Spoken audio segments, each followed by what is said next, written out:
everybody. You're in for a treat. We just had lunch with the speakers. It's going to be a great program. My name is Barbara Jones. I'm director of the ALA's Office for Intellectual Freedom. And I would like to welcome you to this, it's going to be an amazing program, Ethnic Studies Under Fire, the role of publishers, librarians, teachers, and activists, sponsored by the Intellectual Freedom Committee, the Association of American Publishers, and REFORMA. Before I turn the program over to the speakers, I have two announcements.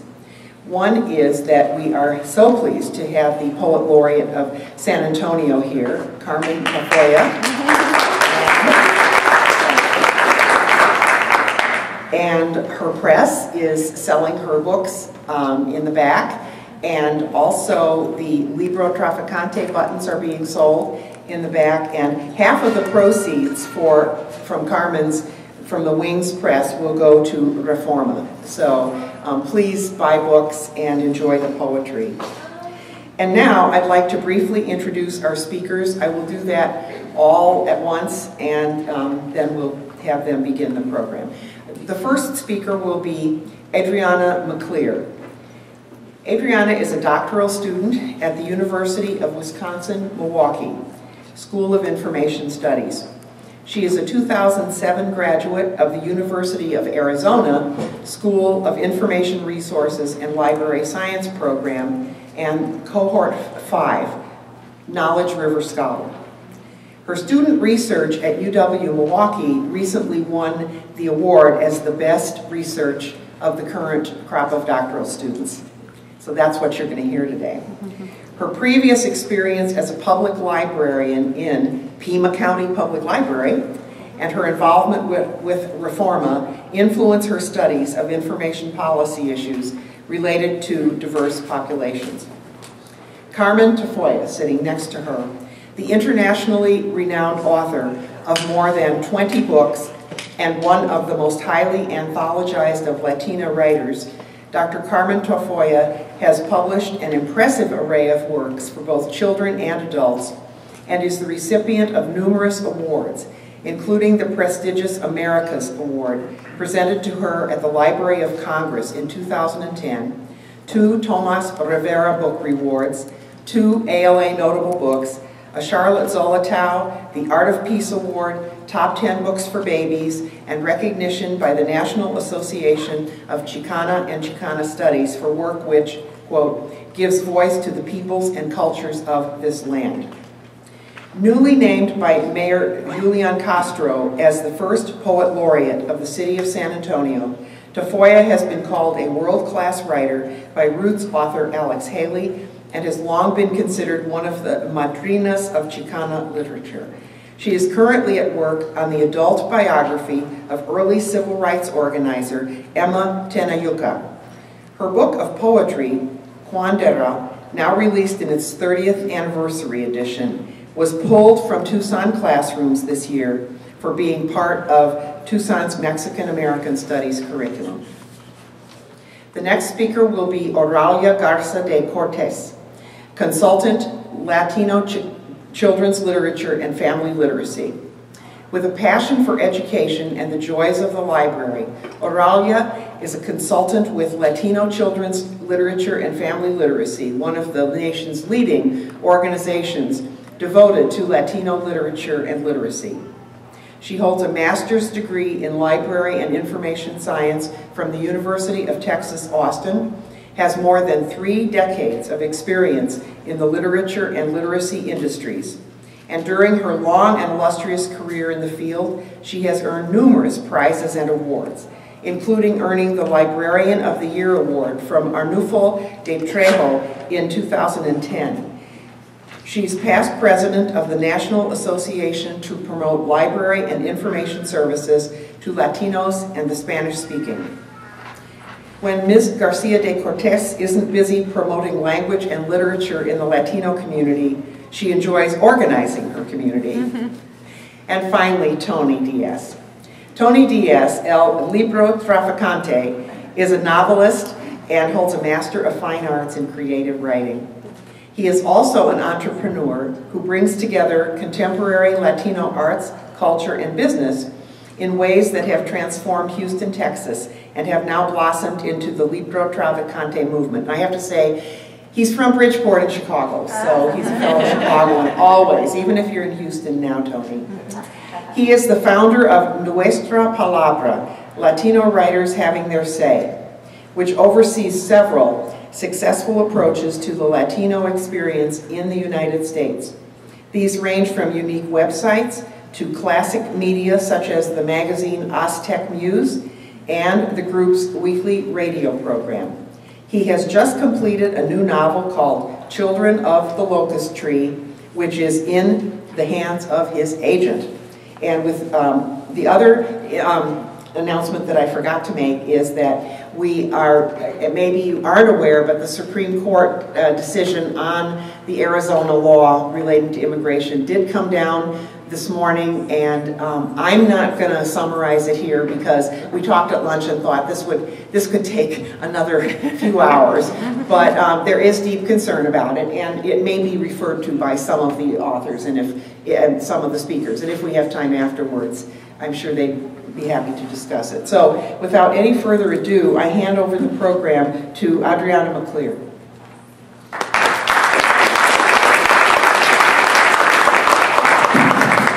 Good afternoon. So as was mentioned, I'm Adriana McCleer, a doctoral student at School of Information Studies at University of Wisconsin-Milwaukee, and I began my studies last fall. This past spring, I took a course entitled Critical Race Theory and Cultural Studies, and this research project was developed for that class. The Tucson Unified School District, or TUSD's Mexican American Studies program began as a grassroots effort to address the Latino academic achievement gap in the district, and it flourished into a curriculum rooted in cultural relevance, critical thought, social justice, and academic rigor. This program has received national recognition in the field of education and has documented notable success in student achievement.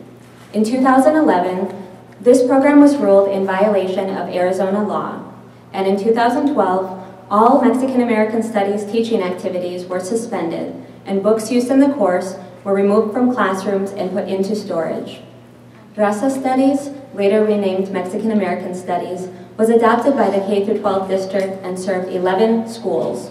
At the elementary school level, the district had teachers who integrated a Mexican American perspective into traditional lesson plans. At the middle school level, MAS classes were offered as electives, literature, Chicano studies. At the high school level, MAS classes were offered in literature, American history, American government and social justice, and Chicana and Chicano art. The program utilized critical pedagogy, inspired by the work by Brazilian educator Paulo Freire. Students were engaged in the learning process as active participants and valuable contributors to their own education. Teachers cultivated appreciations for community engagement and nurtured relationships of respect and care of self and others. The Mexican American perspective was centered in the classroom, and students of diverse backgrounds participated and benefited from the program. A 2006 political firestorm was the impetus for state scrutiny. Tom Horn, then Arizona State Superintendent of Public Instruction, spent 3 years crafting and proposing bills to the Arizona State Congress and celebrated a success in December 2010. House Bill 2281 was passed and thereby created 2 new laws. Arizona Revised Statute 15111, which states that public school pupils should be taught to treat and value each other as individuals and not be taught to resent or hate other races or classes of people. And Arizona Revised Statute 15112, which states a school district or charter school in this state shall not include in its program of instruction any courses or classes that include any of the following. 1, promote the overthrow of the U.S. government. 2, promote resentment toward a race or class of people. 3, are designed primarily for pupils of a particular ethnic group. 4, advocate ethnic solidarity instead of the treatment of pupils as individuals. If a school is found to be in violation of this statute and fails to comply within 60 days, the Department of Education may withhold up to 10% of its state aid to be restored upon compliance. In 2010, Tom Horn was elected as Arizona Attorney General.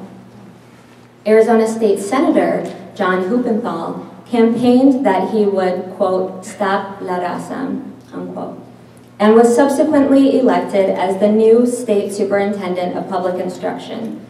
On behalf of the Arizona Department of Education, he contracted the independent educational firm Cambium Learning Incorporated to assess the program's compliance with the two new laws.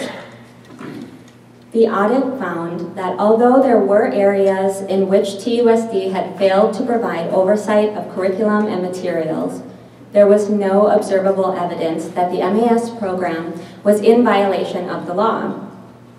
Although John Huppenthal initiated this audit and approved its scope, he chose to override the findings by conducting his own investigation. Based on his findings, he declared the program in violation of Arizona law. TUSD appealed these findings and requested an administrative hearing. At this hearing, the administrative law judge also ruled the Mexican American Studies program in violation, specifically that at least one course promoted resentment toward a race or class of people, was designed primarily for pupils of a particular ethnic group, and advocated ethnic solidarity instead of treatment of pupils as individuals.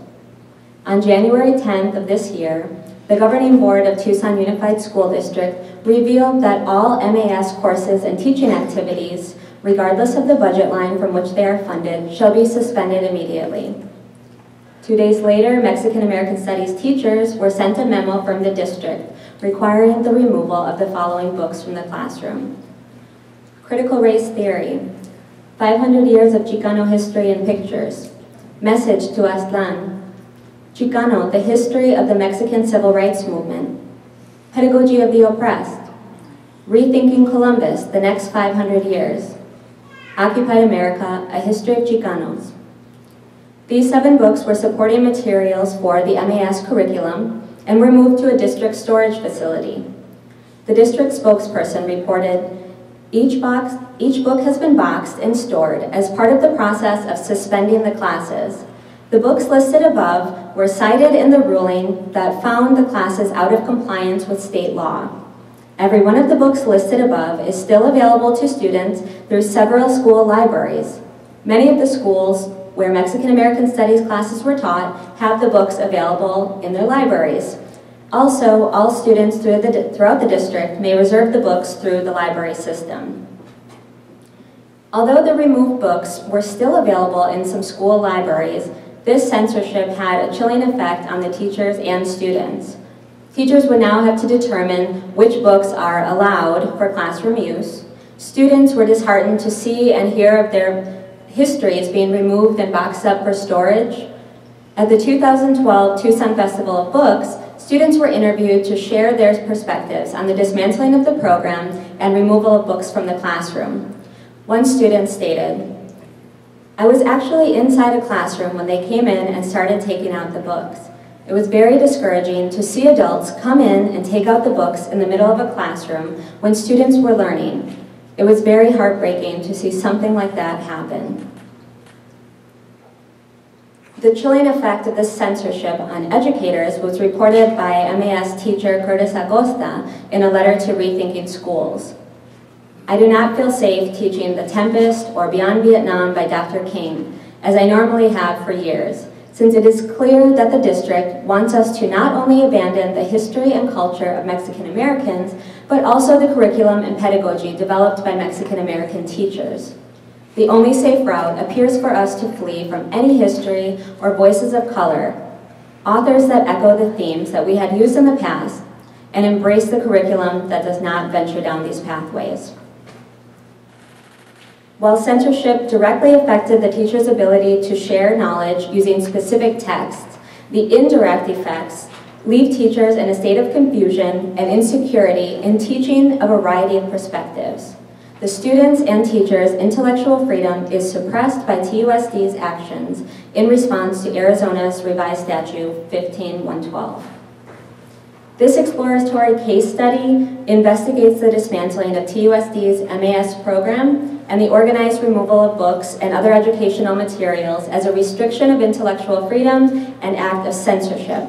The case study method was used to understand the dismantling and investigate why the suppression of intellectual freedom occurred.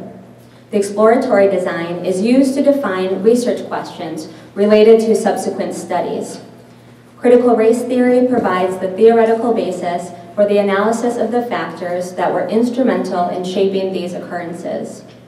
Data collection includes document analysis of news articles, legal documents, government and community websites, press releases, and official statements from Arizona Department of Education, State Superintendents of Public Instruction, and Tucson Unified School District. This study is limited to the investigation of online and print resources. Additional follow-up studies should include more varied data sources, including observations and interviews, to really hear from those involved what was going on, not just what was released publicly and officially. The literature review outlines publications on the topics of critical race theory, Tucson Unified School District's MAS curriculum and pedagogy, ethnic studies, intellectual freedom, and censorship. So the works detail the theoretical basis and the conceptual basis of the project, but only a portion will be highlighted today.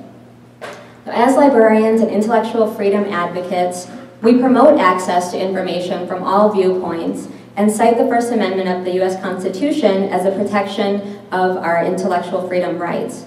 We know that intellectual freedom can be suppressed in a variety of ways, including complaints, challenges, and censorship. Whether books are banned, stored, boxed, the change in the accessibility of the items based on a partisan or doctrinal disapproval constitutes censorship. While the direct acts of censorship are damaging in the restriction of access to information, there are also residual effects of these acts. ALA describes the shadow of fear that's cast by these pressures that lead to an even larger voluntary curtailment of expression by those who seek to avoid controversy or unwelcome scrutiny by government officials. In school-related censorship, this shadow of fear affects students and teachers in their individual expression, as well as their access to information. The Freedom to Read statement declares it is contrary to public interest for publishers or librarians to bar access to writings on the basis of the personal history or political affiliations of the author. For our society cannot flourish if we create lists of authors that are acceptable and a list of authors that are unacceptable. While schools are not necessarily guided by principles of the American Library Association, the principles that support the freedom to read must be applied in school settings to stimulate intellectual growth and critical thinking in our youth. In the 1943 case of West Virginia State Board of Education versus Barnett, Supreme Court Justice Jackson stated that school boards are educating the young for citizenship is reason for scrupulous protection of constitutional freedoms of the individual. If we are not to strangle the free mind at its source and teach youth to discount important principles of our government as mere platitudes.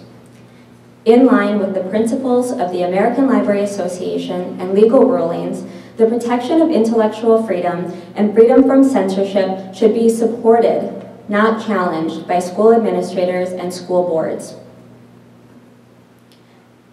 The political discourse and action regarding the MAS curriculum and books is discrediting and unfairly judgmental based on the origins, nationality, and political affiliations of their authors. Books that disrupt the dominant narrative are labeled or coded as dangerous, as anti-American. The books and curricula are perceived as dangerous in that they challenge the existing power structure in education that positions hegemonic ideology as neutral and normal. and white American nationalism is made invisible by claims of color blindness. Yet in order to teach in a way that instills pride rather than shame in students of color, educators must look outside of the traditional literature. They must seek out works that reflect the diversity of this nation. They must seek out more than the predominantly white, male-authored texts. In the introductory text to critical race theory, one of the boxed, banned textbooks, Richard Delgado and Jean Stefancic illuminate the power of counter-storytelling, or writing that aims to cast doubt on the validity of accepted premises or myths, especially ones held by the majority. Counter-stories are told to nurture critical thinking skills, as writers and readers critically analyze their world. This practice was formalized in the legal field. As Delgado wrote in 1989, traditional legal writing purports to be neutral and dispassionately analytical, but too often it is not. In part, this is so because legal writers rarely focus on their own mindsets, the received wisdoms that serve as their starting points, themselves no more than stories, that lie behind their quasi-scientific string of deductions. The supposedly objective point of view often mischaracterizes, minimizes, dismisses, or derides without fully understanding opposing viewpoints. This does not only apply to the legal field. Any information that has previously been accepted as truth is questioned and challenged through the creation and discovery of counter-stories. This information can help heal suffering and empower individuals through a reflection of their experience in someone else. In addition to instilling pride and minimizing shame, counter-stories introduce us to life experiences of others. The use of counter-stories in the classroom allows educators to present a range of perspectives and narratives that reflect the diversity of their students' experiences. The literature selected for the MAS program, which included historical accounts, works of fiction, and personal accounts, presents stories that challenge the dominant narratives of the Mexican-American experience most commonly seen in popular culture. The Cambium audit report released a list of books used in the MAS program, which included historical texts by Howard Zinn and Rudolfo Acuña, books that present counter-stories to traditional U.S. history and acknowledge the range of contributions of Mexican Americans, among other people of color. In addition, the English and Latino literature courses included literature from authors Carmen Tafolla, Jimmy Santiago Vaca, Sandra Cisneros, Matt de la Peña, Luis Alberto Urrea, among others. Along with stories of hardship, their memoirs, their poetry, their novels present stories of perseverance, of liberation, of pride, and achievement. They depict the heterogeneity of the Mexican-American community in traditions, language, religion, regional distinctions, and experiences with sincerity and authenticity. Support for cultural pluralism challenges the superiority of Eurocentric American nationalism and its pervasive presence in the United States and in the education system. Challenges to a culturally pluralistic society and the power of counter-storytelling are promotions of a colorblind society. A colorblind approach advances the notion that race does not and should not matter. When utilized in public policy and education, colorblind or formal conceptions of equality are expressed in rules that insist only on treatment that is the same across the board. This approach is focusing on addressing only the most obvious and visible forms of discrimination, but does not address institutional or systemic injustices. In education, colorblindness is adopted because of its seeming advantages. When there is a fear of conflict or a fear of appearing prejudiced, the race does not matter approach offers a paradigm of easy escapism to avoid dealing with the cultural reality. Delgado and Stefancic asserted that if racism is embedded in our thought processes and social structures as deeply as many believe, then the ordinary business of society, the routines, the practices, and institutions that we rely on to do the world's work, will keep minorities in subordinate positions.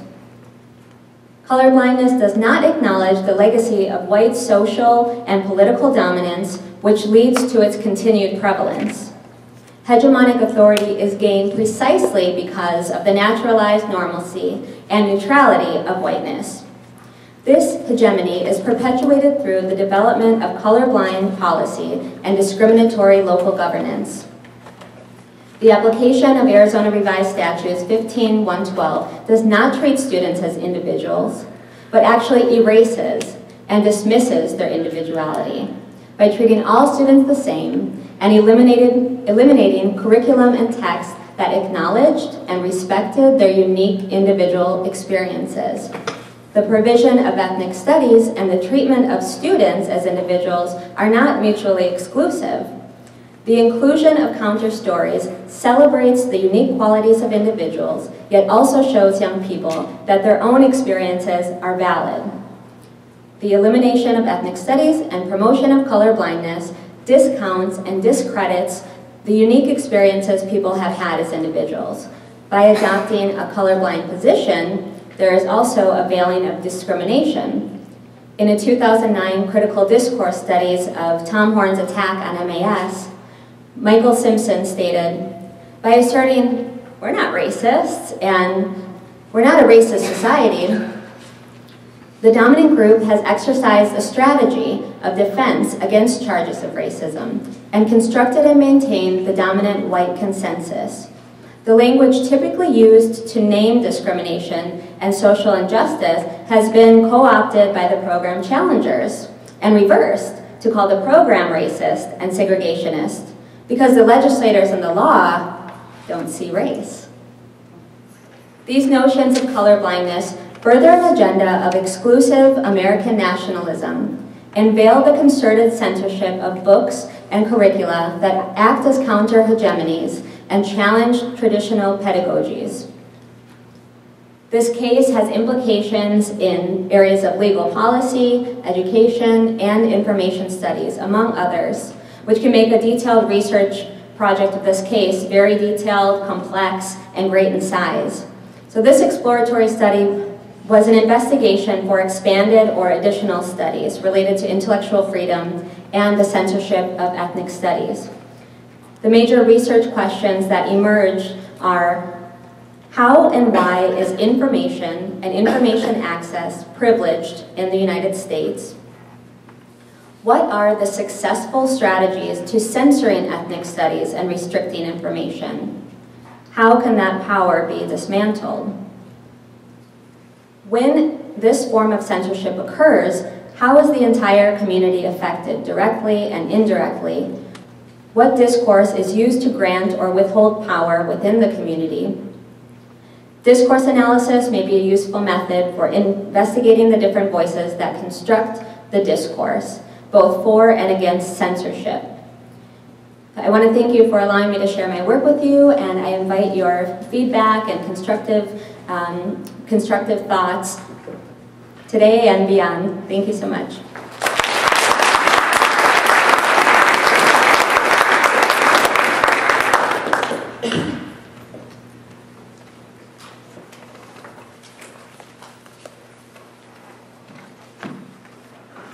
I really appreciate Adrian's giving us background and fact on what's happening in today's world. But I want to talk to you about the emotional side of it. What do children and young people feel when they're just beginning to discover who they are, to explore and to create who they are, as they scan the mirrors of our society to see their reflection, and they see nothing? What happens when you shout and wave and jump and glare into the mirror and shake the mirror and no one looks back at you? When you discover that you are invisible? And then one day, there's something there in the mirror. You see it. You know there's something. You can tell there's something there, and you go running up to it to look at it up close.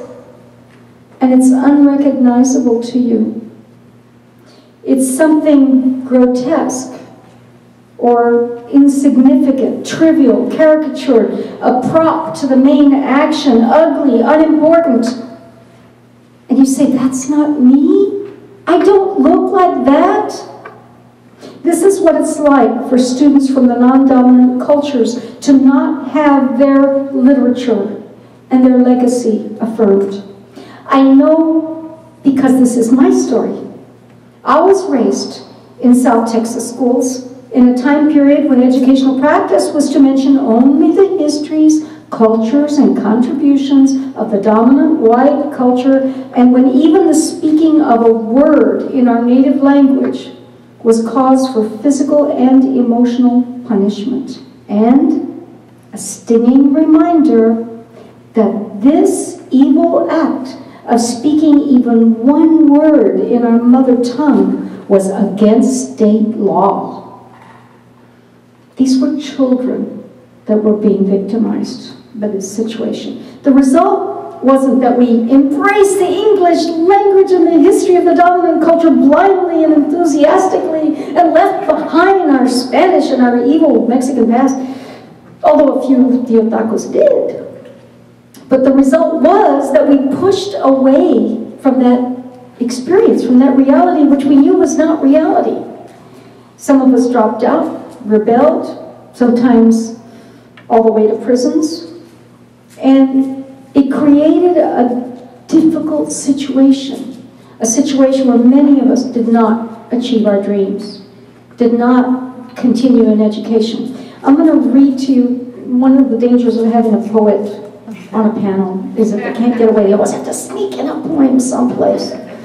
I'm going to read to you one of the poems from the banned book Curandera, which was published 30 years ago, which was used in the Tucson curriculum by brave Tucson teachers for 30 years. Teachers who said, I love this, my kids are going to love this, who started to get the kids involved in school because they were learning about a part of their history that somehow made things fall into place and click, and they said, I get it. Now I understand. Now I understand why I was feeling uncomfortable about these things. And the teachers were starting to use this way before the different teachers started to organize it into a massive, exemplary K-12 curriculum.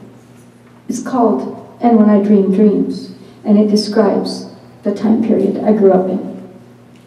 When I dream dreams, I dream of you, Rhodes Junior School, and the lockers of our minds that were always jammed stuck, or that always hung open and would never close, no matter how hard you tried. We messed up the looks of the place and wouldn't be neat and organized and look like we were supposed to look and lock up like we were supposed to lock. Yeah, that's right. I dream of you, degrees later, and from both sides of the desk, my dreams take place in your two-way halls. Hall guards from among us, human traffic markers, bumps on the road between the lanes to say when we were supposed to say where to turn left, where right, and how to get where you were going. You never get to high school speaking Spanish, I was told. Nice of them, they thought, to not report me. Breaking state law, school law, speaking dirty, speaking Spanish. And our tongues couldn't lump it and do what they were supposed to do, so instead I reminded others to button buttons and tuck shirt tails in. I never graduated to a cafeteria guard. Who knows how they were picked? We thought it had something to do with the FBI, or maybe the principal's office. So we got frisked. Boys in one line, girls in another. Twice every day, entering lunch and leaving. Check, no knives on the boys. Check, no dangerous weapons on the girls, like mirrors, perfume bottles, deodorant bottles, or teased hair. Ma'am, I asked, how come we can't have teased hair? Because if you get into a fight, you're going to reach into your hair, pull out the knife, and stab somebody. Oh, I said. Ma'am, how come we can't have mirrors in our purses? Oh, because if you get into a fight, you're going to take that mirror, break it, and slash somebody. Oh, I said. And we learned a lot in junior high. So we wandered the halls, cool chuca style, no se sale, and unawares, never knowing other junior highs were never frisked, never knowing what the teacher said in the teacher's lounge, never knowing we were supposed to be the toughest junior high in town. And the lockers of our minds are now assigned to other minds, carry other books, follow other rules, silence other tongues, go to other schools, schools of Vietnam, schools of cheap cafe, schools of dropout droppings, prison pains, and cop cars, bulleted brains. Marcelino thought the only way to finance college was the Air Force, GI Bill, and good pay. War looked easy compared to here. Took his chances on a college education. Took his pay on a shot-down helicopter in a brown-skinned Nam with the Pledge of Allegiance in his mind he had memorized through Spanish-speaking teeth. As a hall guard, he was considered clean-cut. Now, cut, clean down, in a hospital ward, paralyzed below the lips, that still speak Spanish, slowly. Celia thought no one had the right to tell her what to do.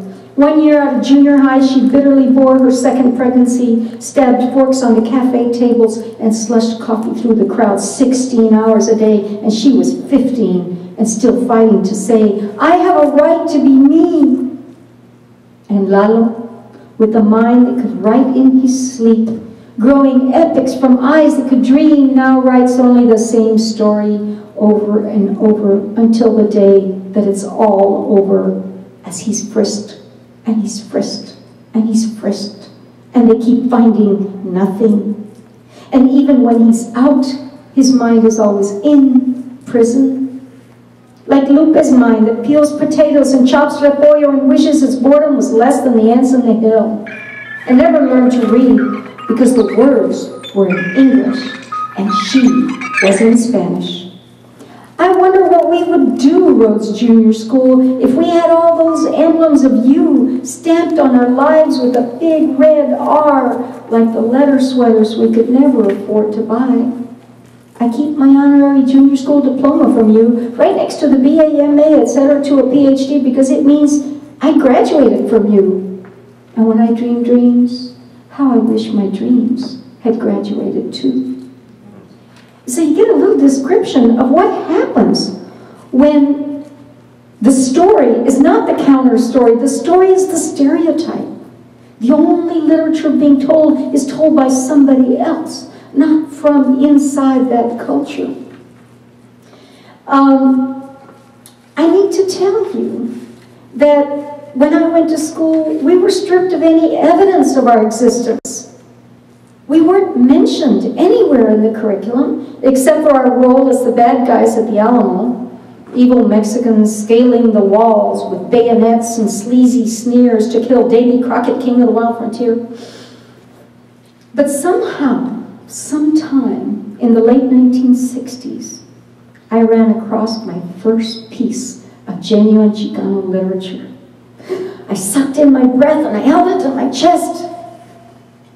Then, Newsweek magazine featured the Chicano movement on the front cover, and not only were our issues discussed, but my cousin with my same last name was quoted directly as a young teacher in a Chicano school district during a walkout, who not only would not talk some sense into the students, but who ended up walking out with them and was immediately fired.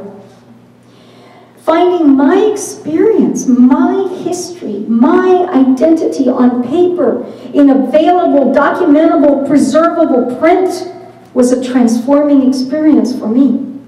My self-confidence, my hope for betterment, even my interest in the written word changed. My sense of identity was strengthened, affirmed, enhanced. The impact was just like the bends, you know, when you go down in the water too fast and you get the bends, except the opposite. Here, instead of going down, we felt like we were surging up. And instead of bending over in pain, we were unfolding in joy. It was a magical time period. The total experience was intoxicating. 40 years later, young students in Tucson, USD's exemplary Mexican-American Studies program were impacted in similar ways. They found their history, they found identity, they found meaning in school. Education, after all, should relate to one's experiences. And students from all ethnic groups felt their own analytical powers sharpened. They felt that they had an increased respect for diversity, their own and that of others. New worlds of possibility opened up. They began to prepare themselves for professional careers. They began to expect justice and to fight for it. The literature they read did not feed them answers. It allowed them to consider, analyze, and infer, and use their own powers for innovative conceptualization. Most importantly, this curriculum spoke authentic truth that they saw reflected in the world around them. It said what had previously not been allowed to be spoken. I said I was only going to put in one poem, and I'm right, but I'm going to put in a little tiny piece of fiction, a tiny piece of flash fiction, which when we were first reading and writing in the Chicano movement, we had never even heard of the phrase flash fiction.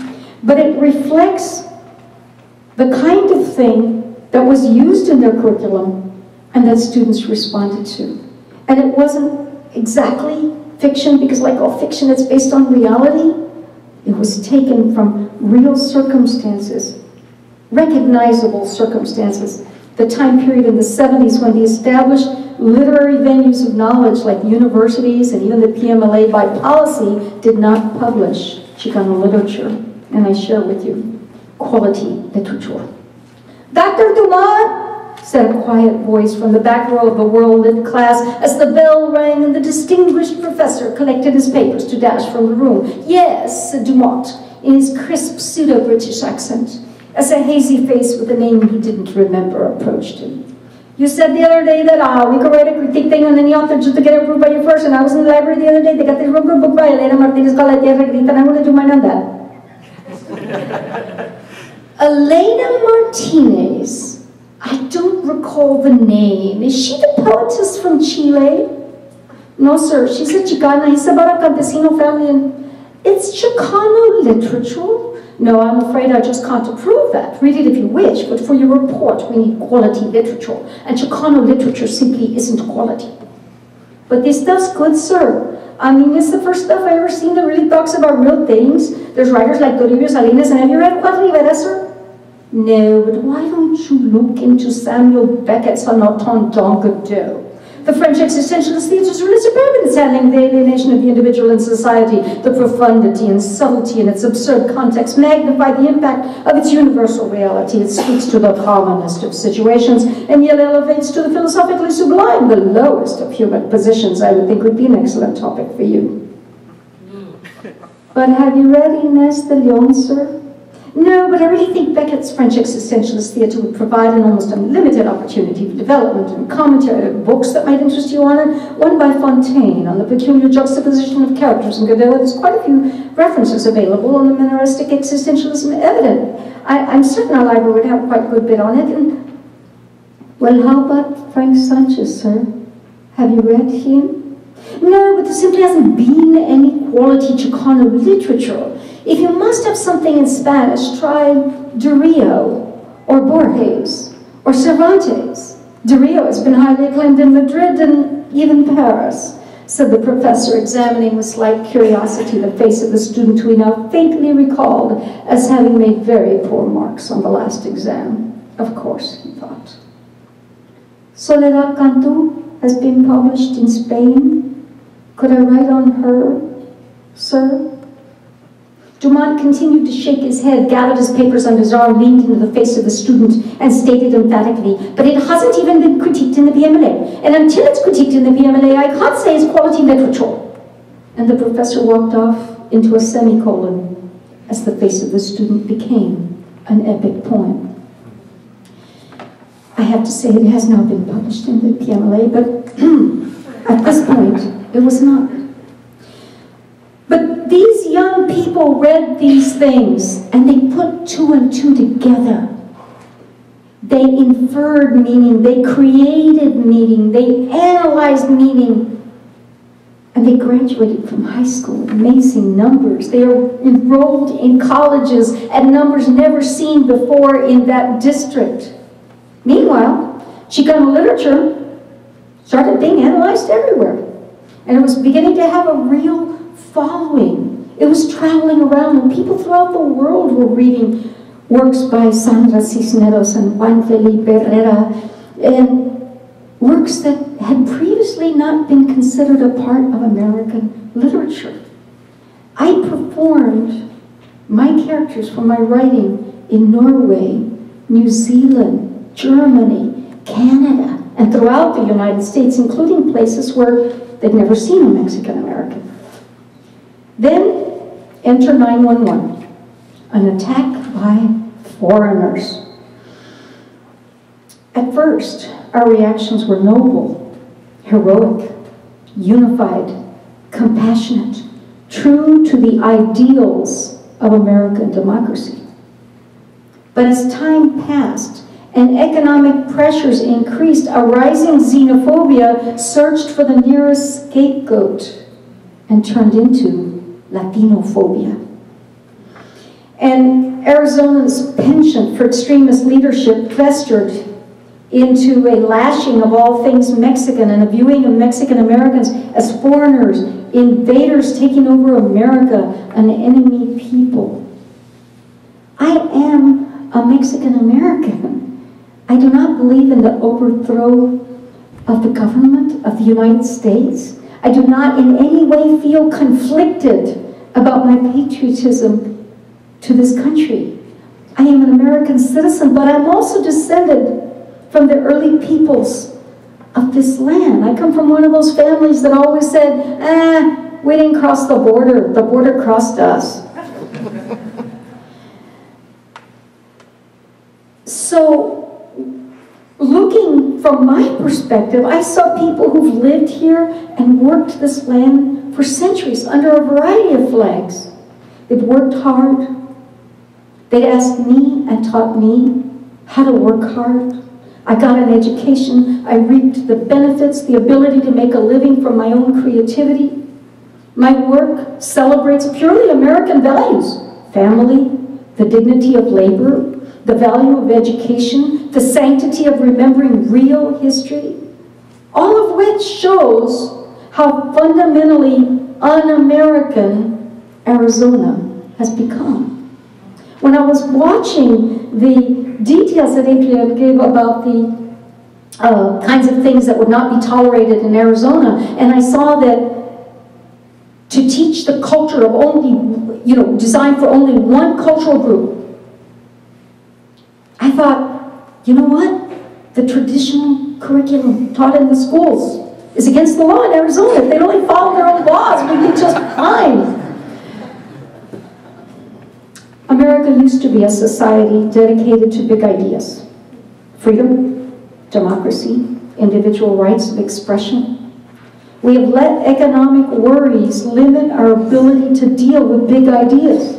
And in so doing, we limit our own freedoms. We cannot let the economy determine what we let our children read or think or dream, or who is allowed a chance at success and who is not. Because every life is a story, and every story is unique. When we inhibit or devalue in any way the great diversity of our nation's stories, we diminish our nation's power and our nation's authenticity. Those who censor out the voices of one ethnic group but not their own work against the ideals of America. We here today should not be partial or gentle in our confrontation with these tyrants against freedom, with these anti-patriots. We must be loud and sharp and thorough. We must, in effect, reclaim our power with every tool at our disposal. These tools include the power of uncontrolled, uncensored public information, which libraries provide, the power of an educated public, which libraries facilitate, and the power of the vote, which libraries often hold the little voter registration card for. They also include the power of language. In the novel Native Tongue, A futuristic society where business interests and intergalactic commerce make precise and native language skills a consumable item, where women have been marginalized, trivialized, enslaved, and denied civil rights, and where women are the lowest class in any professional group, and linguists are the lowest and most controlled class of any profession, the elder women of the linguists conspire to carry out a revolution with the most powerful tool they have, the secret invention of a new language. Words and concepts which are unique, precise, expressive, and filled with the power of honesty are slowly woven into a world of new thought in a new and secret language. It is a book I found in my library. So, how do we reclaim our power? Number one, first of all, we claim our language. We clarify the terms of what people mean. When they say American literature, this is American literature. The Fire Next Time is American literature. The books that were listed to be taken out of the classroom are American literature. When we use terms like patriotism, let's hold everyone to the same ideal of making liberty and justice for all. When we say that the state of Arizona banned ethnic studies, they lie when they say they banned ethnic studies, because they're still teaching the ethnic studies about groups like the Puritans and the Anglo-Americans and the Irish Americans. It's just Mexican-American ethnic studies that they have removed. And let's clarify the terms even more. Those of you who are familiar with what's going on throughout the Southwest with undocumented workers, when you take undocumented workers, capture them, and put them in privatized jails where they labor to pay off whatever fine has been imposed on them, when you separate them from their families, when you keep them working against their will for someone else to profit, that is called slavery. And it is every bit as evil as it was the first time around. We need to get political. We need to vote. We need to unify. We need to organize. In a time period when librarians fear for the future of their profession as well as for their own jobs, an economic assault on libraries is an assault on intellectual freedom. Libraries are not a frill. Libraries are essential because education is essential if we are focused on becoming and maintaining a democracy. If we are focused on having a true democracy for all of its members, then multicultural education is essential for all of our students, not just Mexican American studies for Mexican American students, but multicultural education for everyone. And thus, access to multicultural literature is essential for all students. We're not asking for the moon. We're asking that the young people who will lead our nation into its future be able to stand in front of a mirror and see themselves and see their cohorts beside them as well. Thank you.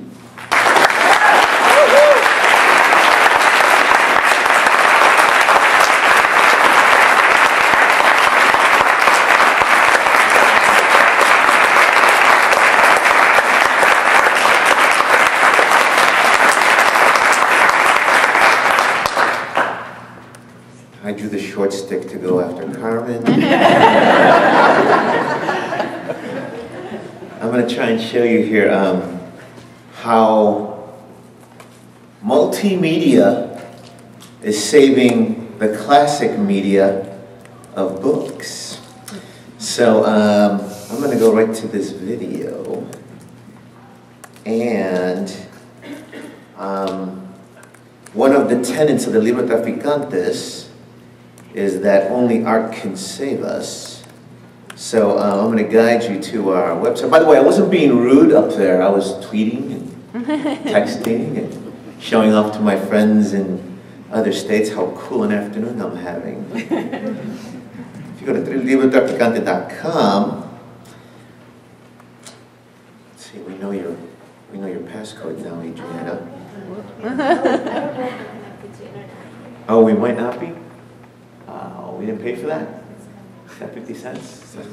Well, how about this? As it looks, oh, I see the secret logo. You see, when you see the shades, you know that there's Librotraficantes nearby. There it is. Yes. Yay. I'm going to show you a few things. By the way, on the picture, the Librotraficante caravan organized 6 cities, and basically when we heard Arizona was trying to erase our history, we decided to make more. In 2 months, we organized 6 cities.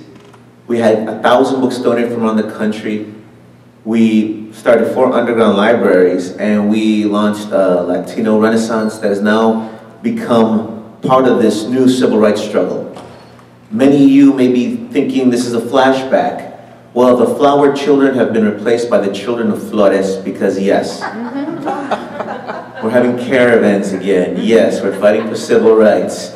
Look, if you're going to notice this picture of this young man, this 9-year-old Chicano young man is being wanded before he enters a Tucson Unified School District school board meeting.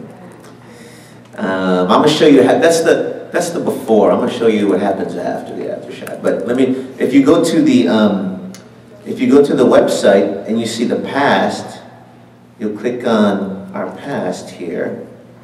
And then I want you to see the video that got this whole thing started. No, that's not Eric Estrada. I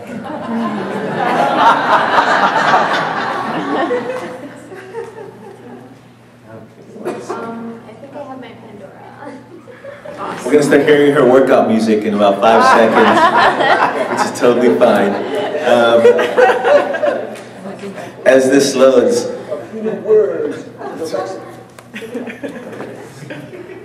Crank it. Let's let the other panels know what's going on in here. As it loads out. Of Arizona, courtesy of the Protesters Handbook. We'll start with this. My name's Tony. You might have heard that Arizona had the audacity to ban Latino studies. Well, I'm here to introduce a few new words into the lexicon of Arizona, courtesy of the Protesters Handbook, written right here in Houston, Texas. First phrase, Librotraficante. Me and my fellow It's a dramatic pause. What might he say next? Librotraficantes will be smuggling contraband books back into Arizona this spring break, March 2012.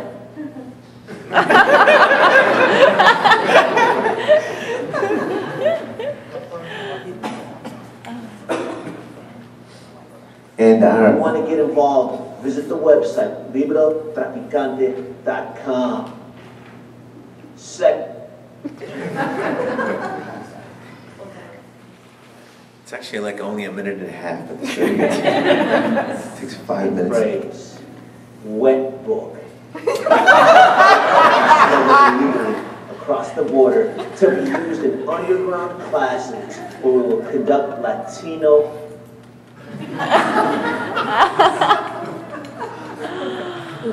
I think it's our Payo jamming the system.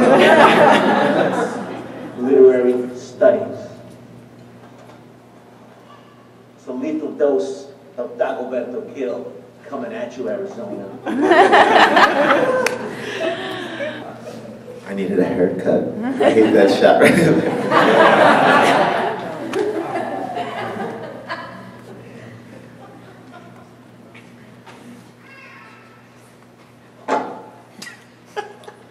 Third phrase, dime book.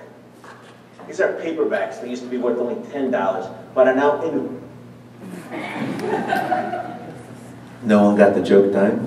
Yeah, I know you got it. I know you got it.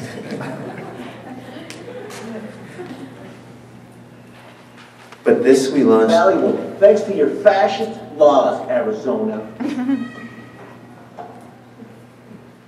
I'll sound. Hey, let me, you know what, I'm gonna let it cue. Yeah. Yeah, let it cue. And then, let me put the mute while I keep. But with this video, basically, Nuestra Palabra, Latino Writers Having Their Say, is an organization I founded 14 years ago in Houston. And we've been doing literary workshops. We've been promoting Latino literature in the community since then. And I didn't realize it was going to become a graduate program for activists and organizers. So basically, when we heard through multimedia what was going on in Tucson, we were used to Arizona making our people illegal. But then we found out they were making our history and thoughts illegal. And then we heard on YouTube our young students from Tucson lamenting. And I want this to really sink in. It's the administration forced teachers to walk into classrooms during class time and box up books by our most beloved authors in front of our young. That is on the same level to us as asking Miss Rosa Parks to get to the back of the bus.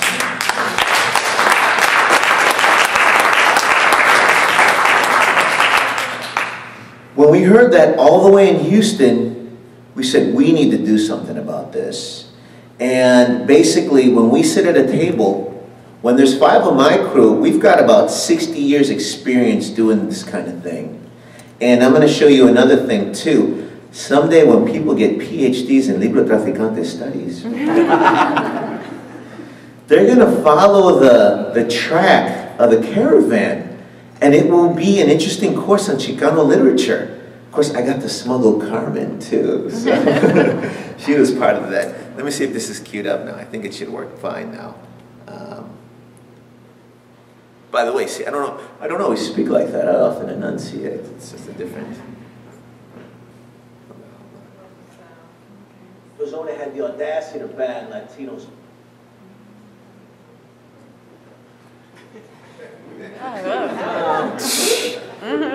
This should not scare you from doing multimedia.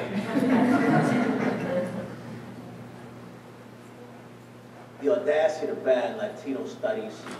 Well, I'm here to introduce a few new words into the lexicon of Arizona, courtesy of the Protesters Handbook, written right here in Houston, Texas. First phrase, librotraficante. Me and my fellow librotraficantes will be smuggling contraband books back into Arizona this spring break, March 2012. If you want to get involved, visit the website, librotraficante.com. Second phrase, wet book. These are books that we smuggle illegally across the border to be used in underground classes where we will conduct Latino literary studies. It's a lethal dose of Dagoberto Gil coming at you, Arizona. Third phrase, dime book. These are paperbacks that used to be worth only $10, but are now invaluable thanks to your fascist laws, Arizona. Alsan Mango Street, 25th anniversary edition by Sandra Cisneros. I heard she's leaving San Antonio. Maybe we can convince her to come live in Arizona. Contraband people. Arizona, we're throwing the book at you. V for victory, vatos.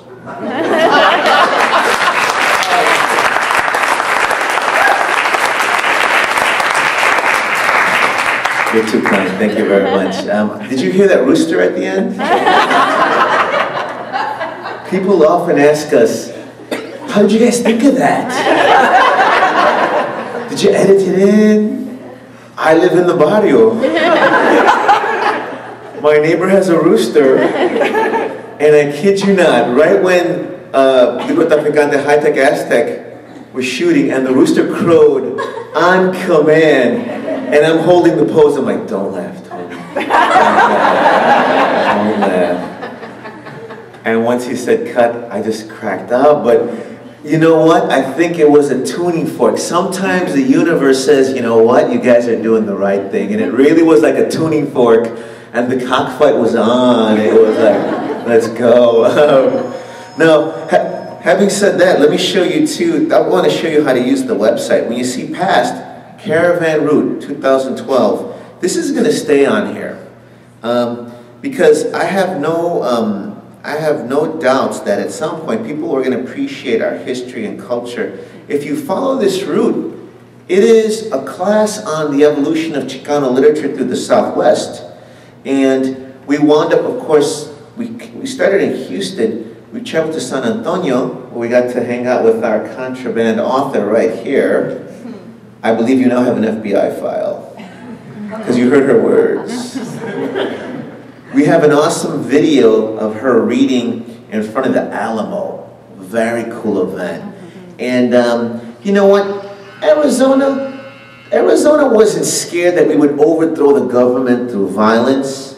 They were scared that we would overthrow the government by voting them out of office, and by banning our literature, they may have caused what they feared the most.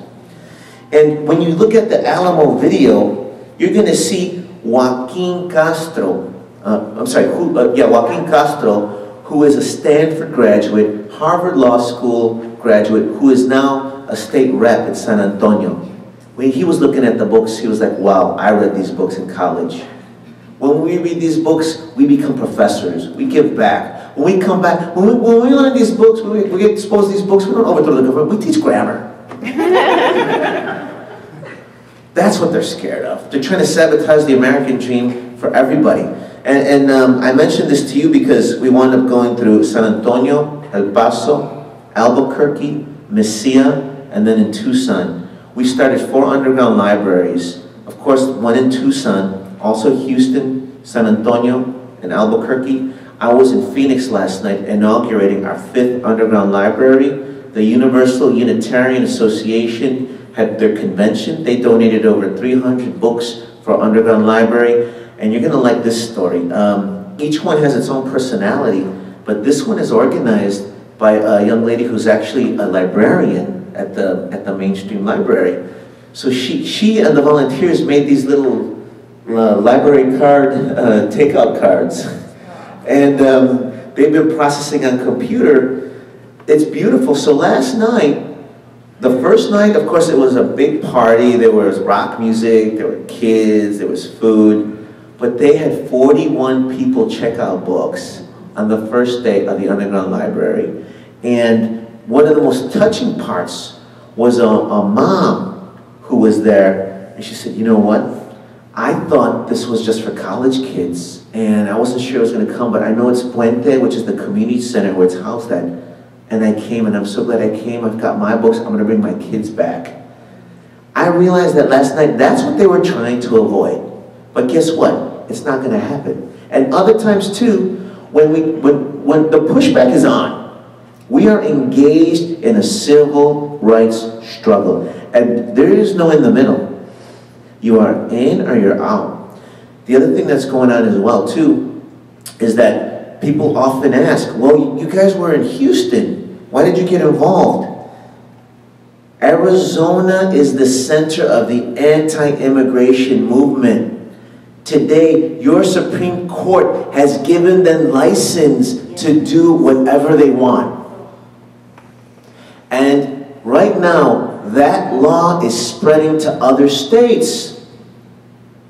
Arizona House Bill 2281 is poised to spread like that as well.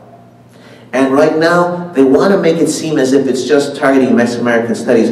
The law says prohibit courses that promote the overthrow of the government. At some point, they will find some feminist literature and say, you know what?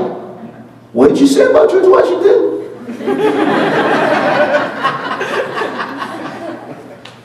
They are now targeting universities.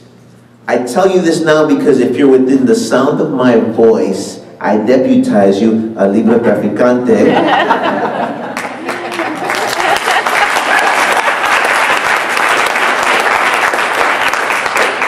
And we are going to team up a few actions that are coming up. September 21st, we're doing 50 for freedom of speech during Hispanic Heritage Month. We want to do at least one teach-in in every state of the union. If we don't talk today, if you don't get my email, if you don't pick up one of the flyers, please email us or call us, because we need every state involved to watch for these laws. These laws are creeping in. This is an anti-intellectual movement that Arizona is trying to impose on us. We've got to push back. So if you have a chance, please do look at that. There's also some buttons. They're for $5 to help the cause. But we need to stay in touch, because this law cannot this law cannot carry on. I'll be happy to take some questions later, because I do want to get to some of the other speakers, but please do use the website. We built it so that it would be interactive.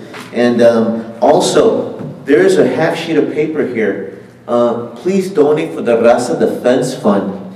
You can mail checks to this address. Sean Arce was the former, he was the former director of the Mexican-American Studies program. They dismantled his program. They discredited their curriculum. They fired him. Now he's being sued. This is an all-out cultural battle, and people's lives are being impacted. I'm going to close out with this. Right now, there are 3 young students who are teenagers suing the state of Arizona for all of our civil rights. So thank you so much, and I look forward to talking with you.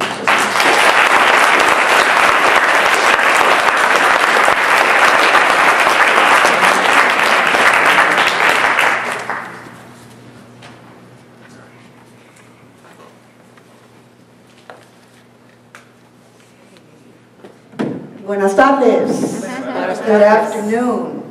I'm the one that got the shortest stick of all. Having to follow such wonderful, wonderful speakers. But I would be remiss from beginning any kind of remarks today without, first of all, thanking the Office of Intellectual Freedom, as well as the Intellectual Freedom Committee.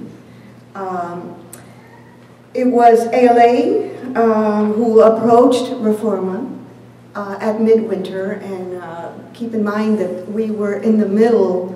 I mean, this stuff in Arizona had just hit, and we had just gotten to ALA. And I was at a meeting for the Children's Services Committee, and I get a call, and we need you to come over here and write a resolution. And I'm like, what? That's not the work I do. I don't do intellectual freedom. I do children's. But you know what? It is about intellectual freedom for all children. And so I stepped out of my meeting, followed the call, and I was glad I did, because we're always learning, and we're always learning about each other and the different units, and we're making history here, because this is really the first program that REFORMA is at the head table with a program about intellectual freedom that directly affects the Mexicano community. And so with REFORMA's help, ALA was able to get a resolution in support of banning the ethnic studies, banning the banned books, and that was historic. It really, really was historic. This is the 3rd time that we worked together. The other 2 were, things were happening, and again, it was all part of that movement, the movement in Arizona, the anti-English only movement, the anti-Mexican, the anti-Latino movement going on in this country. And so we got together when, it was REFORMA who brought the resolution against this Sessenbrenner bill, trying to restrict the rights of immigrants. And so we were able to get ALA to stand up for that. And then, of course, in the end, Congress, didn't pass, but that's okay, because they knew that American Library Association was there speaking out. And then the other one that really, really is very, very dear and near to my heart was the day that Judith Krug, right, spoke at a REFORMA conference in support of English only and the right to read in Spanish. Because at this point, and we're talking 2007, it just seems so long ago, in 2007, our immigrant parents and of course our librarians were under siege because counties, particularly in what we call the New South, where we thought the civil rights battle was taking place, little did we know it's taking place everywhere. Tucson, Georgia, Texas. This question of censorship is not new to the Latino community. We always, in the work that I do with Latino children's literature, we started an award within the American Library Association, the Pura Belpré Award, precisely because we felt that our literature, our story, our voices were not being published, were not being heard. And so, in fact, we always called it, that was censorship for us, that was censorship. But it was hard to describe because it wasn't a blatant thing of, we're not going to publish your book. It just didn't happen. And so, again, the American Library Association steps in and says, you know what, you're right. The history of publishing for children has been so atrocious. Less than 1/2 of all children's books being published in America in 1996,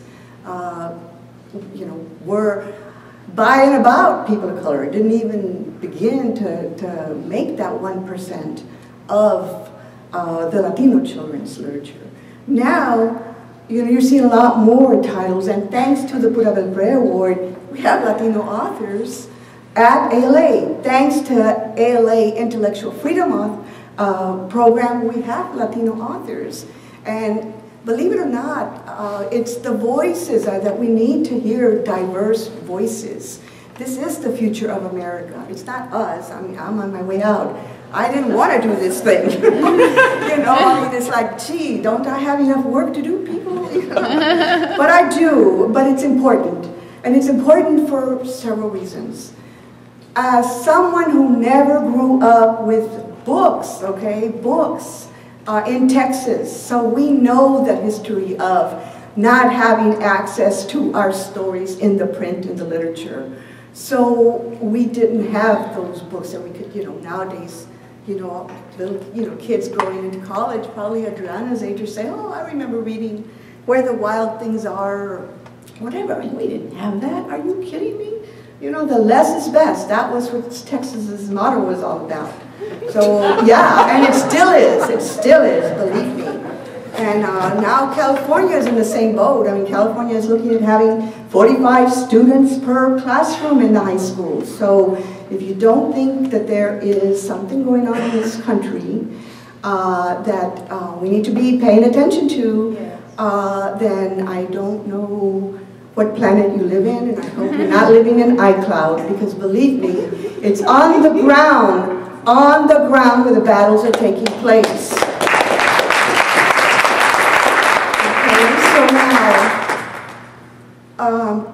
And I appreciate so much, Adrienne, you laying out everything that you've said. Carmen, I'm here because of you. Carmen and I are friends from Texas.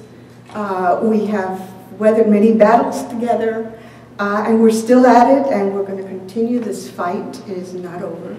And one of the beauties of the reason why I love Carmen's work, and I still don't understand why it was banned, is because she expresses the voice of la gente, the common, ordinary people you don't hear or read about, other than in the news, that they're in trouble. But Carmen is an amazing poet and freedom fighter. She's a freedom fighter. And so it's important that we recognize the local knowledge, okay? Because even though Carmen has a PhD, it's like, hello, it's only been in the last decade of the 21st century that she finally got published in the children's world through the public, having a picture book. Imagine that. She's been writing for over 30 years, and yet, did you know about her? Well, now you do. So it's important that we listen to our voices. There are several other voices that I want to recognize today. They are not here, and maybe they are. Is Adelita Grijalva here? Adelita is here. Adelita, stand up, please. Remain standing. I want all of us to give Adelita Grijalva a round of applause. Adelita.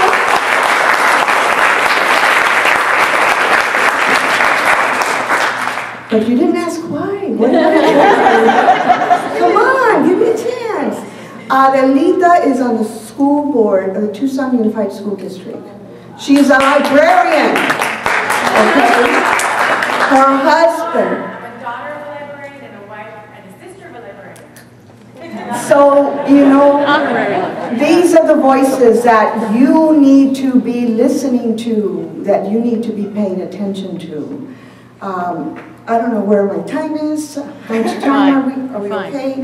I do want to give some time to Adelita, for Adelita to come to the podium and say a few words as well, because I think it's important that we hear from the people fighting the battles on the ground. I mean, that's Adelita. REFORMA, the local chapter.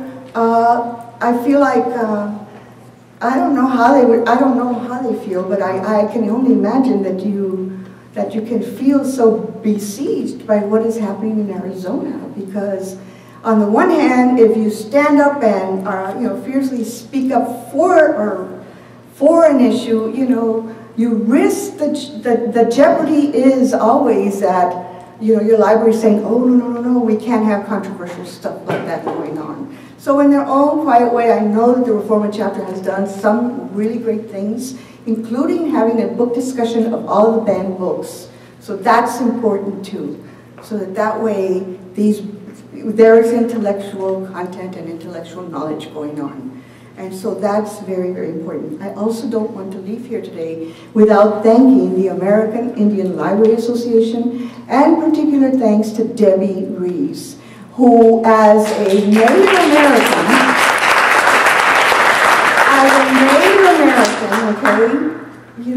the minute that she found out that this was happening in Arizona, she was living in Chicago, immediately she was like a librarian on fire, and we were so happy because she was the one on the ground giving us all this information. I mean, when we started writing these resolutions, we were like clueless. What the hell is going on? We don't know. So, we got our team together. Okay, all right, you go look up the books. You go look up this. You go look up that. And we had people just running through that ALA office. And boy, I tell you, we took it over.